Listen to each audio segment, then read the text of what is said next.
Welcome to Women's Sports Weekly, where women's sports happens every day, but we talk about it once a week. I'm Danielle. And I'm Carolyn. Women's Sports Weekly is a podcast where we discuss the latest news, explore interesting stories, and share our love for women's sports. Follow us on Instagram, YouTube, and TikTok at Women's Sports Weekly Pod. Follow us and rate us on Spotify and Apple Podcasts. We had a really busy weekend and we have so much to talk about today. I'm tired. That's going to be the theme of our podcast. Every time we get on, we're like, we're tired. I had started Friday morning off with a long run, and then we celebrated a friend's birthday Friday night. How much is a long run? Depends, but this weekend I did 17 miles. Cash.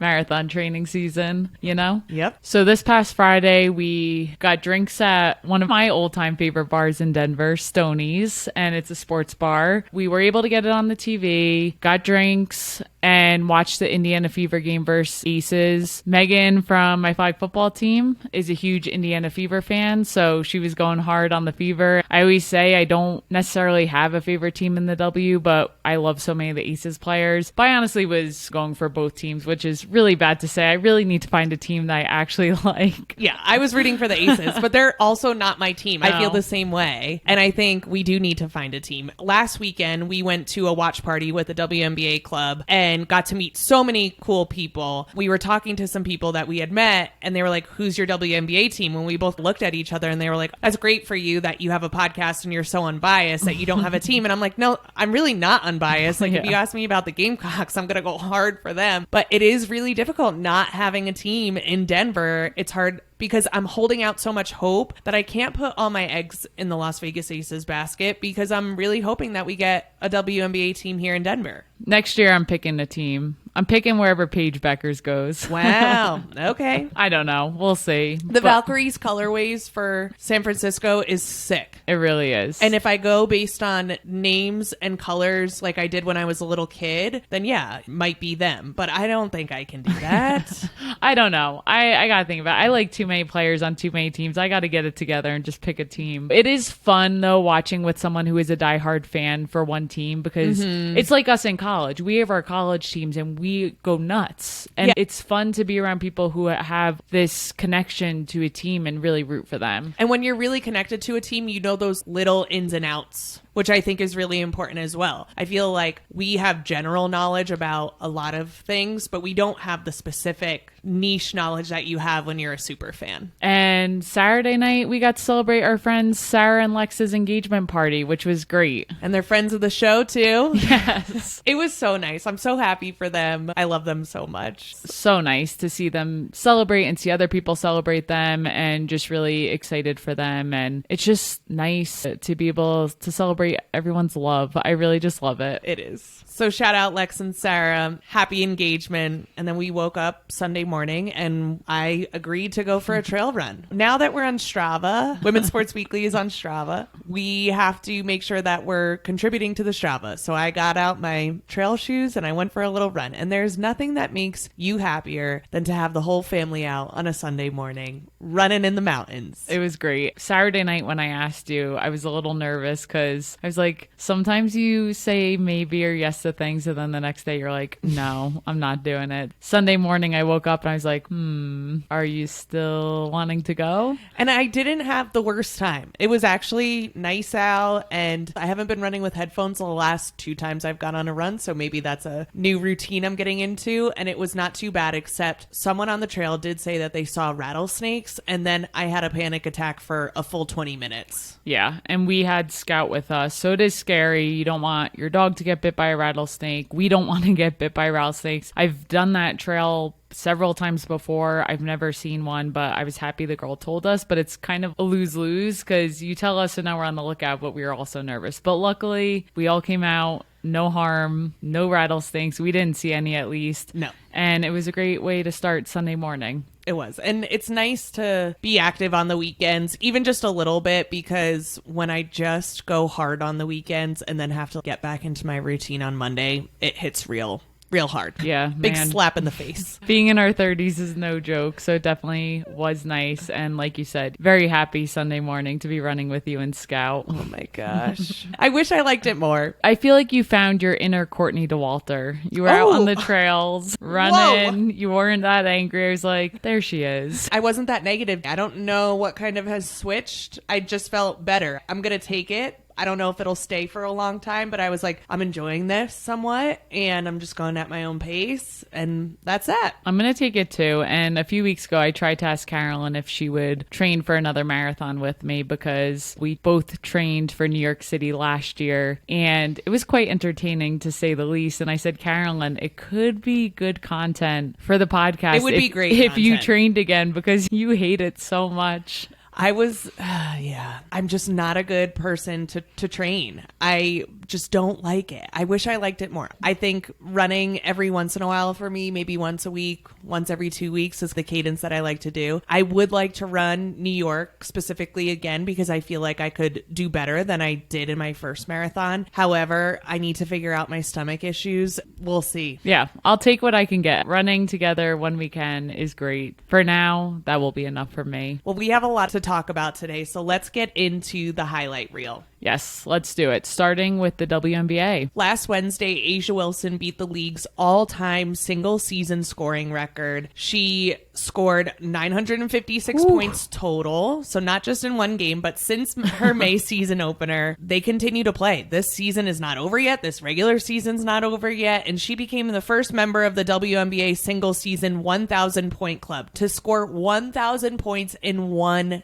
season. So you're telling me no one else has ever done that before? I don't think so. Wow, I'm impressed. I thought other people in the WNBA would have done that before, but to be the first to do it, it's just craziness. And anyone who thinks she's not the MVP, I'm sorry. What are you doing? If you don't think she's the MVP outright, you're only watching Indiana Fever games. Let's be honest. She has been playing great this year, so excited to see what's to come for her. Speaking of the Fever played Dallas Wings on Sunday afternoon, and they beat the Wings 110-109. With this win, they clinched the 6th seed in the playoffs, which we knew they made the playoffs already, but now we know they're going to be the 6th seed. Caitlin Clark broke yet another record. Not only did she score a career high of 35 points in the game, but she also broke the 18-year-old all-time rookie scoring record previously held by Simone Augustus. And I guess I also need to say at this point, if you don't think Caitlin Clark is the rookie of the year, you're also wrong, right? And yeah, absolutely. She is close to scoring 800 points on the year, and you just said Asia's the first one to score 1,000 points in a year. That is mind-boggling that Caitlin is not that far off from it. She's hitting a stride at the right time of the season. She has been going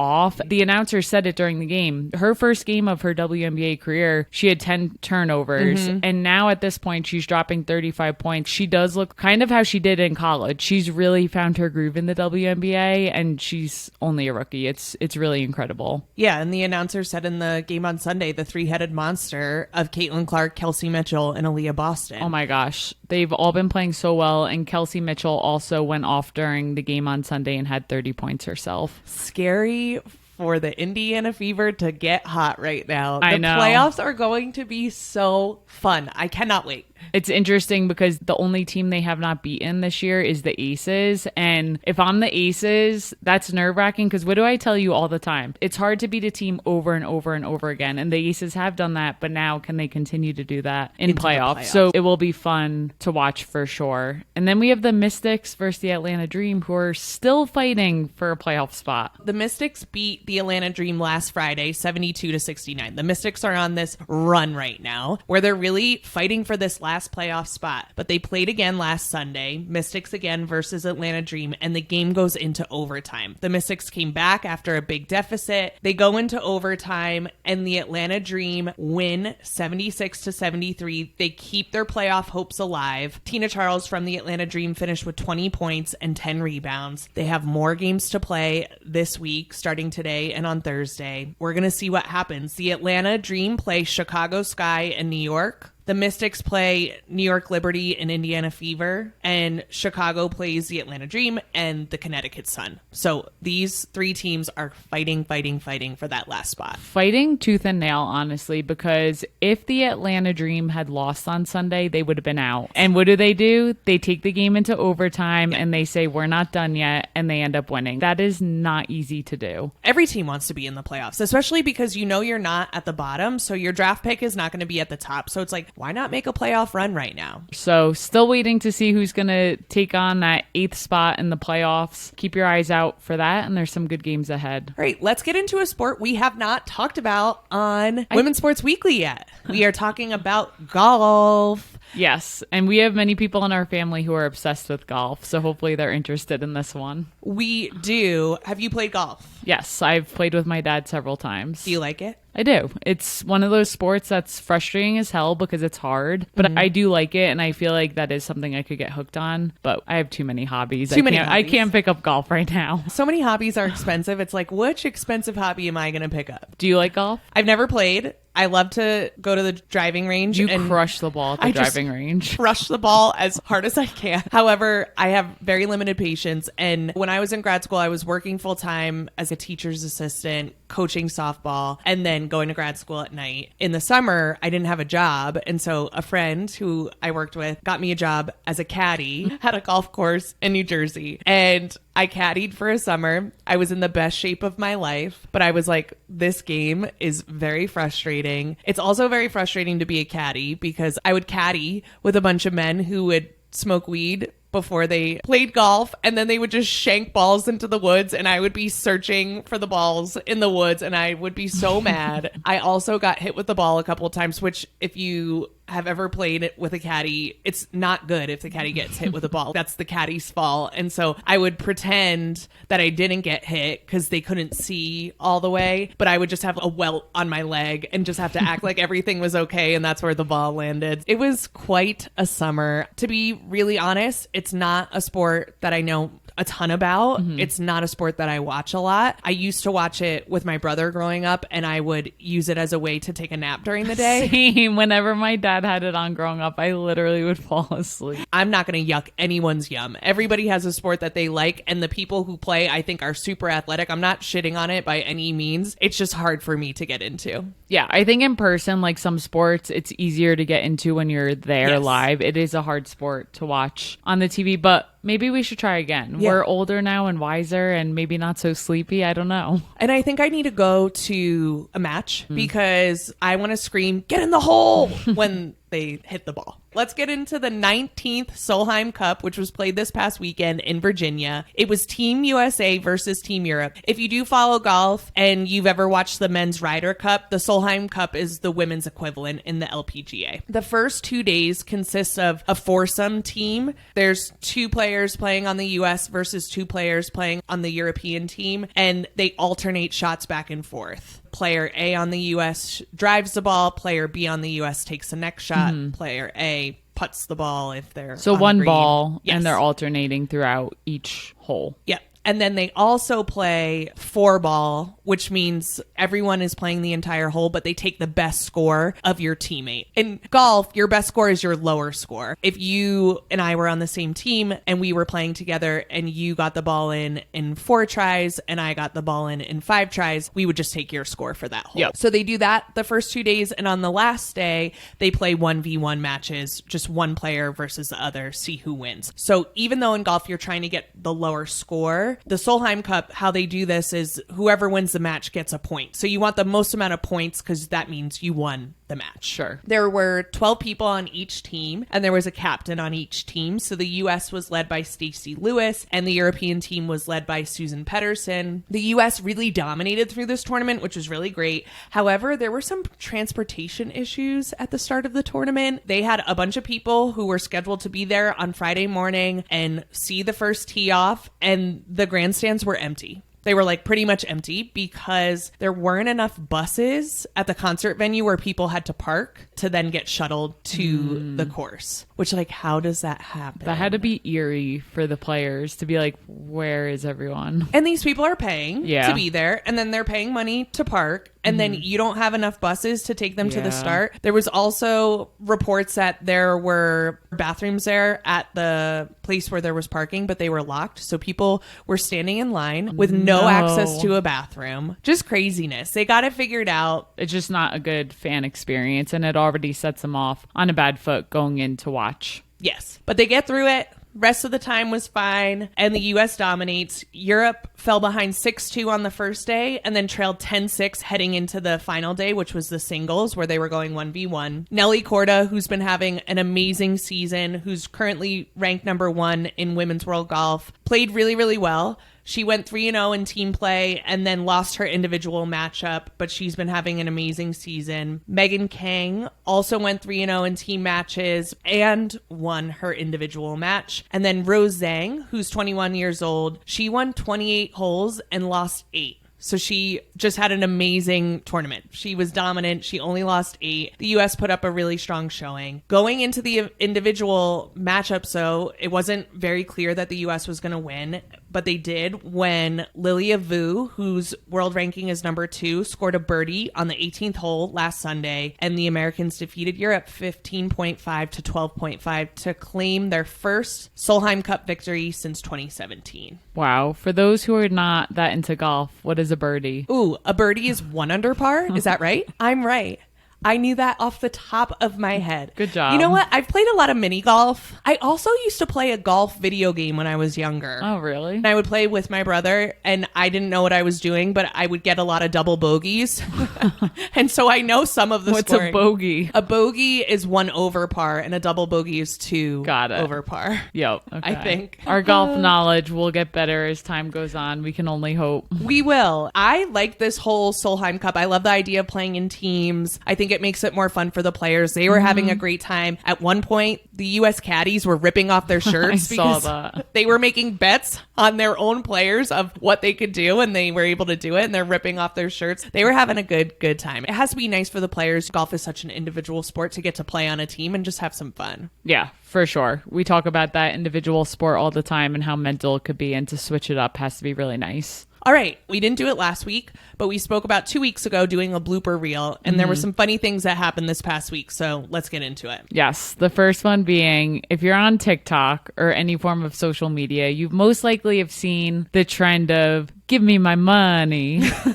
I like that you did it with the hand. It's the Italian in me. And this is a trend. I almost don't want to give it away because if this gets done to you and you don't know what's happening, I think it's so funny. But I have to imagine most of our listeners know what the trend is. We do have more Gen Z listeners now that we're on video. So basically, there's a group of people who know what they're doing, and they all go up to the camera and say, just give me my money. And then there's one person in the group who does not know what's going to happen, and everyone that does know what's happening, after they say give me my money, everyone cheers like really loud, like yay. But they can do it in different ways, and they'll still cheer. Yeah, no matter what. Jackie Young, for example, on the Aces went up and just gave the hand signal. She didn't even say anything, and everyone went nuts. Cheered.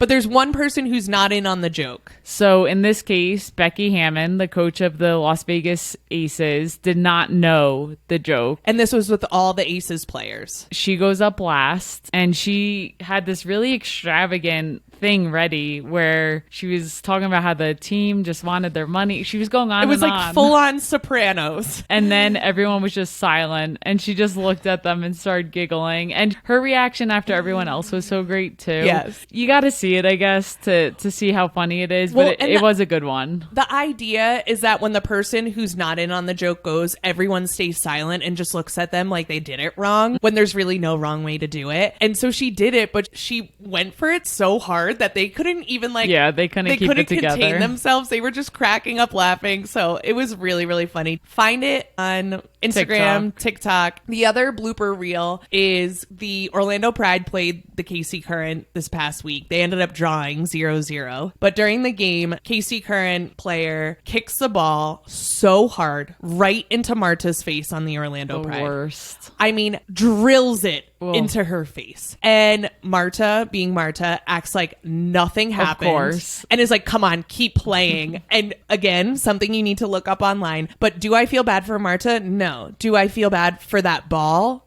Yes. I think the ball had to retire after that hit. I think Marta is one of the scariest people in the NWSL in the best way. Yes, one of the toughest, we should say. Yes. Poor ball.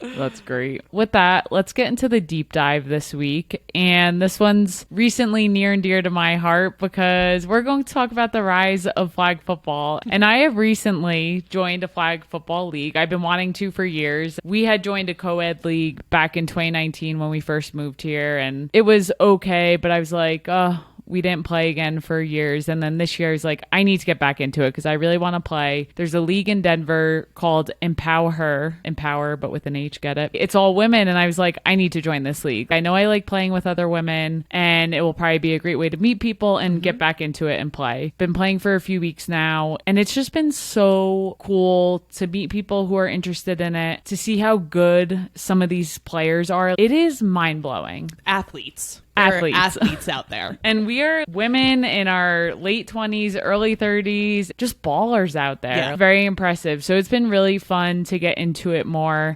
Growing up, really loved football, and I begged my parents when I was in middle school to play tackle football with the boys, and they would not let me. And to this day, I'm still angry about it. Now getting to play as an adult, it makes me really wish I had flag football as an option growing up and in high school. I played 3 sports in high school, and I really don't know which one I would have given up because I loved soccer, basketball, and softball. But I think if flag football were an option, I would have played it over, not basketball, but I think I would have played it over soccer or softball.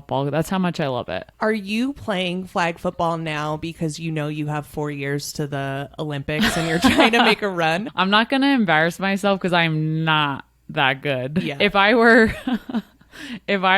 a lot better, maybe. But no. But it will get me more excited for the Olympics because I'm learning all the rules now. For sure. And just getting more excited about it. So I think in 4 years when flag football is in the Olympics, it will just make me more excited to watch it. And I like this rise of flag football because people aren't going to like this, but I think NFL football, I think college football is way too violent. And I'm just worried about people's brains. Yeah. That is it. We saw this past week in the NFL, the quarterback from the Miami Dolphins go down again with another concussion, and I feel like we're just watching these players die in front of us and we're not doing anything about it. And so I think flag football is a great option if you like that kind of play. And I think football is such a hard game to understand, even when you're playing, like the amount of plays and how you play defense and all those things that I think is really, really great and makes it fun. And I think full contact football is going to be a thing of the past when we see what we're doing to people's brains. It is scary, but to that point, flag football is on the rise for both boys and girls, men and women, and it is nice to see the option for young girls and high school girls to play, because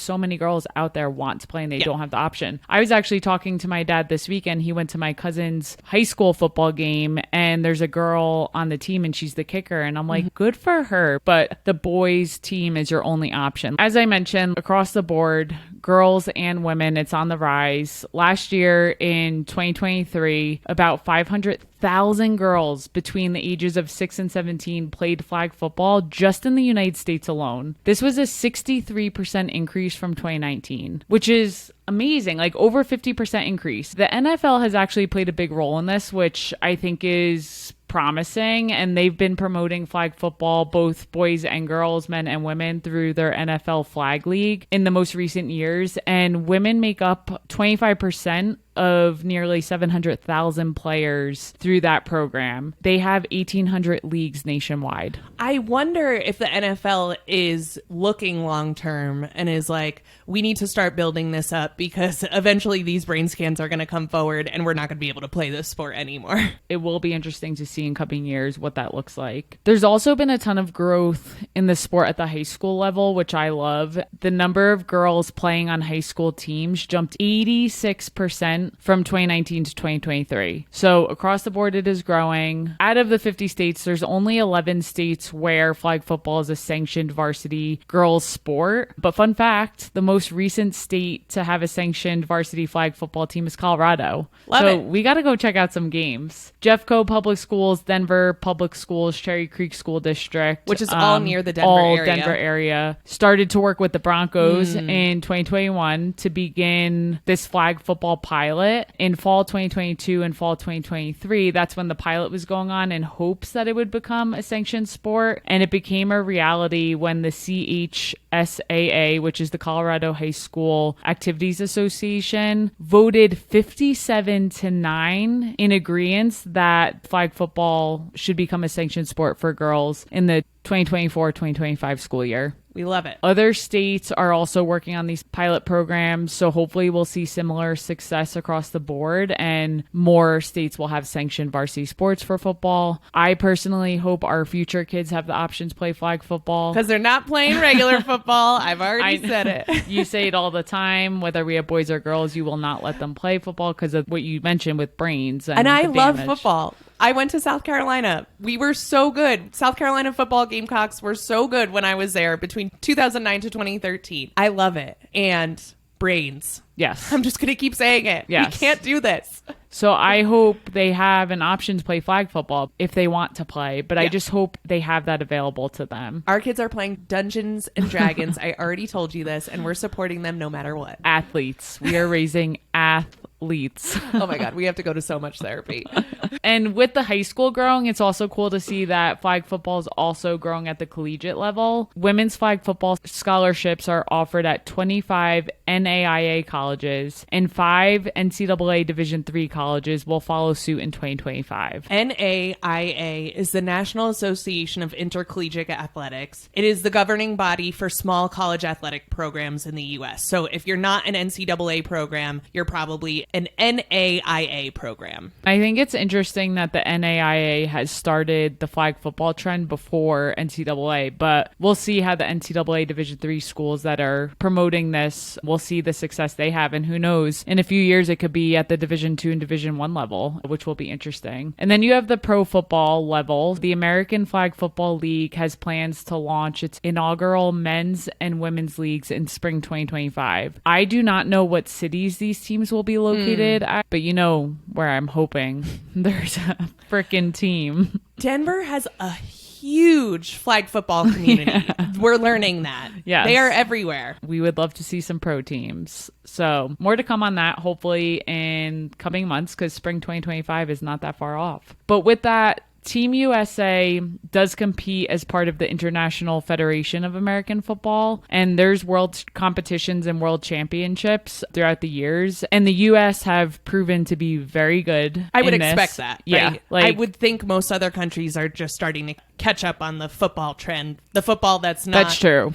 Soccer football. Yeah, obviously American football is huge in America, but not always across the board, but both the men and women do very well. In these competitions, the men and women usually play at the same venue, and they occur every 2 years in various host countries around the world. The inaugural championship was held back in 2002 in Austria, so it's been going on for over 20 years. In the most recent tournament, it took place in Finland in August 2024, so this past month, and the United States took gold in both men's and women's. The US has also won gold at the World Championships in 2018 and 2021. They are ranked number 1 worldwide, but Mexico is right behind us, ranked number 2, which is interesting. I'm sure we'll continue to see growth over the next couple of years. I feel like I've been seeing it more on social media, and I feel like once things start to hit social media more and more, especially that younger generation starts to see it and realize it's available to them, I can only imagine that's going to help promote it and expand the sport. And with it being an Olympic sport, I just feel like it's inevitable that flag football is going to continue to grow more and more. These next 4 years, we'll see growth leading up to the Olympics, and then probably once the Olympics hits, we'll see even more growth after, as long as people are interested to watch it, which I think they will be. Yeah,